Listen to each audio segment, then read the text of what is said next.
In an inner west suburb of Sydney tonight, a public forum was held to debate the O'Farrell government's push to slash $1.7 billion from the state education budget. Member for Marrickville, Carmel Tebbit, hosted the event, and speakers included educational providers, union representatives and administrative and support staff from the education sector. In front of a packed hall, Ms Tebbit urged the government to reconsider the funding cuts. Well, I think people just need to think about what the effect of these cuts will be on children and young people. We know that they're our future, and education needs more invested in it, not less.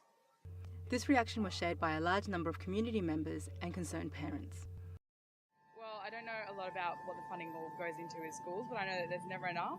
There's never enough for books, and teachers don't get paid enough, and obviously cutting the budget is the wrong way to go. We should be increasing it.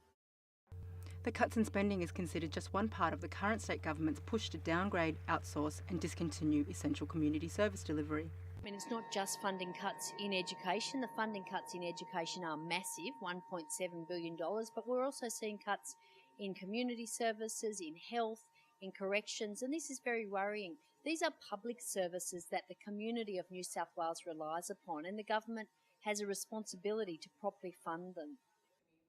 Organisers were outraged and confused at how public and independent schools were expected to make up the shortfall.